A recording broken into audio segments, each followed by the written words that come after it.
Sean todos bienvenidos a la segunda parte de nuestra exposición llamada Los cultivos in vitro. Yo, Eric René, seré encargado de ampliarles un poco más el tema. Mecanismo de acción de reguladores de crecimiento vegetal. El desarrollo de las plantas es el resultado de un intrincado control hormonal múltiple, espacial y temporal, a través de la regulación y expresión de varios sistemas de genes. La complejidad de los efectos pleiotrópicos de reguladores de crecimiento vegetal pueden ser el resultado de una acción primaria simple de fitorreguladores o de un efecto sobre la expresión génica. Aunque las sustancias reguladoras de crecimiento vegetal sean reconocidas como importantes compuestos, señalan que están directas o indirectas involucradas en el control de la actividad génica. La vía de traducción de señales, los sitios de percepción y receptores son aún poco conocidos. Recientes estudios génicos moleculares con mutantes hormonales, especialmente de Arabidopsis thaliana, han demostrado a la participación de quinasas y fosfatasas en las vías de traducción de algunos reguladores de crecimiento de las plantas. Han sido identificadas algunas proteínas que se unen a los reguladores de crecimiento vegetal y que actuarían como receptores. Varias proteínas de auxina han sido halladas en diferentes localizaciones celulares, tales como el retículo endoplástico, la membrana plástica, el núcleo y también como las auxinas solubles. Las auxinas del retículo producirán proteínas de la membrana plasmática y de la pared celular. Las membranas plasmáticas podrían estar involucradas en la percepción de auxinas, las del núcleo en la regulación de la expresión génica y las solubles podrían estar comprometidas en mantener gradientes de concentración. Condiciones ambientales del cultivo. Los cultivos de tejido vegetal deben mantenerse en condiciones ambientales semejantes a las naturales más favorables. La luz, la temperatura y la humedad relativa son los principales factores del ambiente que inciden sobre los cultivos. El comportamiento de muchos cultivos depende de la calidad, intensidad y fotoperiodo de la luz que reciben, dado que enzimas involucradas en el desarrollo y en el metabolismo secundario son influenciadas por la luz. La mayoría de los cultivos se desarrollan a una intensidad luminosa entre 5 a 25 watts por metro cuadrado, si bien la calidad de la luz determina diferentes respuestas morfogénicas. En general, utilizan la luz blanca, pobre en longitudes de ondas largas.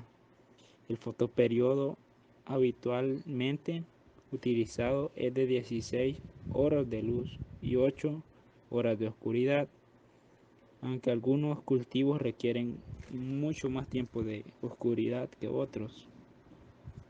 La temperatura de las cámaras de cultivo se regula entre 22 y 28 grados, permitiendo así el desarrollo tanto de especies de climas templados como de plantas tropicales.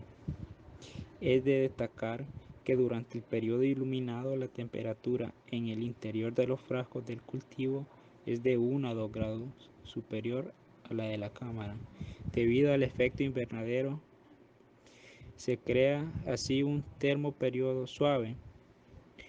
La velocidad de síntesis y degradación de distintos compuestos y por ende el nivel de producción, acumulación de metabolitos también es influenciado por la temperatura. En cuanto a la humedad relativa, esta se mantiene alrededor del 70% en las condiciones en las que se realizan habitualmente los cultivos, aunque varía con la temperatura de la cámara y el tipo y cierre de los recipientes. El porcentaje de humedad relativa no es reportado en la mayoría de los trabajos sobre el cultivo in vitro de vegetales. Tipos de cultivo. La producción de las plantas y de metabolitos puede realizarse mediante cultivos de tejidos vegetales diferenciados o indiferenciados. A continuación, estaré hablándoles un poco sobre los cultivos diferenciados.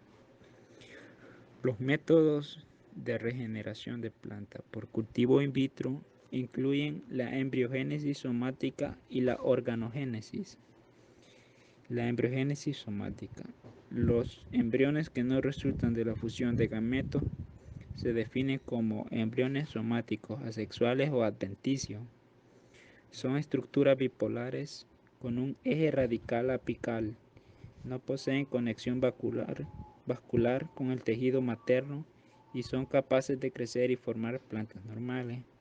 La embriogénesis somática se puede obtener directamente a partir de las células aisladas o utilizando callo. Si bien implícitamente todas las células vegetales tienen información genética para formar una planta completa y funcional, se usan comúnmente cotiledones e hipocotilos para producir embriones somáticos. Generalmente se utilizan medios con altas concentraciones de sales, de sacarosa o de manitol y se necesita la presencia de auxina para la iniciación de callo embriogénico. Organogénesis. La organogénesis consiste en la formación de un primordio unipolar a partir de una yema y el desarrollo de ese primordio en brotes vegetativos que luego enraizan vía la información y proliferación de meristemas radicales. Los brotes pueden formarse directamente del explanto. Hablamos de la organogénesis directa o indirecta a partir de callo. La organogénesis se desarrolla por inoculación de tejido meristemático estéril, se refiere a yemas auxiliares o adventicias, en un medio suplementado con niveles óptimos de sales, compuestos orgánicos y de reguladores de crecimiento. La calidad y cantidad de los componentes del medio dependerá de la especie y del explanto que se quiera cultivar in vitro, dado que la inducción de este tipo de órgano involucra señales aún poco conocidas. La micropropagación es la tecnología más difundida de propagación masiva de plantas vía organogénesis. Consiste en un conjunto de procedimientos asépticos de cultivo de órganos, tejidos o células que permitan la producción de poblaciones de plántulas idénticas a la planta original de la que se derivan. Los cultivos diferenciados son más estables genéticamente que los cultivos indiferenciados. A su vez, los cultivos de yemas auxiliares que provienen de meristemas preexistentes presentan menores índices de variación genética que el cultivo de yemas adventicias, pues se origina de nuevo a partir de tejidos somáticos con desarrollo directo o indirecto a través de la formación de callo. Cultivos indiferenciados. Los cultivos vegetales indiferenciados se obtienen a partir de órganos o tejidos organizados, cultivados en un medio nutritivo apropiado, sólido o líquido, que se desdiferencian ante la presencia de auxinas exógenas en medio sólido se obtienen masas celulares, más o menos compactas que contribuyen los callos, mientras que en medio líquido se logran las suspensiones celulares formadas por células libres o agregadas. Los cultivos de células vegetales indiferenciadas pueden exhibir una gran variedad estructural, genética y metabólica con respecto a la madre. Tipos celulares presentes en los cultivos in vitro indiferenciados. En los cultivos indiferenciados se encuentran células con gran variedad de tamaños o formas de citoplasma denso, con vacuolas pequeñas y con alto potencial morfogénico, que se puede homologar a las células meristemáticas de la planta. También se observan células alargadas y células muy grandes con una vacuola central y bajo potencial morfogénico. Sin embargo, debido a que las células en suspensión se dividen de forma asincrónica, los tipos de plantas descritos pueden no corresponder a este tipo de células, sino a distintos estadios dentro del ciclo de crecimiento. A diferencia de un microorganismo, las células vegetales en suspensión en general forman agregados de células individuales de un tamaño mayor o igual a 2 milímetros. Ello determina una tendencia a la precipitación de los agregados celulares, en esta influida por la composición química del medio cultivo, la aireación y la agitación, la adición de pectinasas, la reducción de concentración de calcio y el aumento de la velocidad de agitación permite reducir la agregación, crecimiento de callos y suspensión celulares. Los cultivos de callo son a menudo de crecimiento lento y heterogéneo debido a fundamentalmente la disponibilidad vectorial de los nutrientes. Son masas celulares cuya morfología raramente provee características que permiten la selección de líneas de interés. Para evitar la falta de nutrientes, los callos deben ser subcultivados a medio fresco en periodos cortos, variables según la especie. Recomendable de 30 a 45 días. La tasa de crecimiento y las características de friabilidad depende de las especies, del balance hormonal, de la concentración de agar, calcio y magnesio, de la intensidad luminosa. El mejor inóculo para la iniciación de suspensión celular en un callo fiable formado por células indiferenciadas y con baja cohesidad entre ellas. Si se requiere utilizar otro tipo de callo, es necesario romper los agregados celulares por medio de los mecanismos o enzimáticos.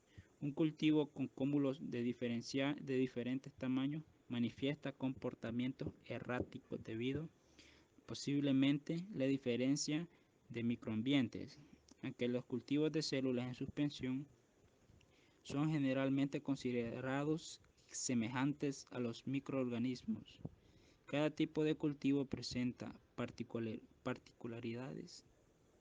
Los cultivos de células vegetales en suspensión presentan una cinética de crecimiento similar a la microbiana, pero de desarrollo a la mayor, con un mayor espacio también, con un mayor tiempo. Primero existe una fase de retraso o adaptación de 1 a 3 días, seguida de una etapa de rápido crecimiento en donde se produce un aumento constante de la biomasa por incremento tanto del número como el tamaño celular, hasta finalmente el índice mitótico comienza a declinar por limitación de nutrientes, hasta ser, digámoslo, prácticamente nulo en la fase estacionaria. Al inicio de la fase exponencial, el porcentaje de aumento de la biomasa es inferior al que corresponde el aumento en el número de células. Por esta relación luego se invierte debido al incremento de células y del tamaño de las mismas. Además, el peso del fresco continúa aumentando después de que el peso seco ha alcanzado su máximo debido a la adaptación o captación de agua, heterogeneidad y variación somacional. Al iniciarse el cultivo se produce una división asincrónica de los diferentes tipos celulares que forman el explanto y una selección debido a que las células difieren en su adaptación a las condiciones del cultivo. Esto determina una heterogeneidad inherente del cultivo de tejidos vegetales, aunque es posible después de varias generaciones obtener un cultivo más homogéneo, pero probablemente diferente a los parentales. El cultivo de tejidos indiferenciados puede presentar además un amplio espectro de variaciones. Es así que se han observado anormalidades cromosomáticas o cromosómicas como selecciones, función, cambios en la biodia y variaciones en el número y el tamaño. Atribuyen estos reacondicionamientos cromosómicos a una replicación tardía de la heterocromatina o un desequilibrio en el pool de nucleótidos como una consecuencia de los ciclos de transferencia de medios de cultivos agotados o medio frescos. Por último, quiero hablarles sobre la aplicación que tiene este cultivo. Los cultivos de suspensión vegetal tienen un amplio rango de aplicaciones, contribuyendo una técnica muy valiosa en los estudios sobre, número 1, la regulación del ciclo celular. Número 2, la replicación del ADN y la síntesis de las proteínas. Número 3, la transferencia de material génico. Número 4, la observación de cómo transporta los nutrientes y los absorbe. Número 5, la diferencia de eventos metabólicos. Número 6, la producción de metabolitos de interés en las industrias alimenticias, de fragancia y farmacéutica. Número 7, el aislamiento y selección de mutantes. Número 8, los procesos de diferenciación en el desarrollo de los embriones resultantes de la embriogénesis somática. Bueno, eso ha sido toda nuestra exposición. Les deseo un bonito día y muchas gracias por espectar nuestra exposición. Y por favor recuerden no salir de casa.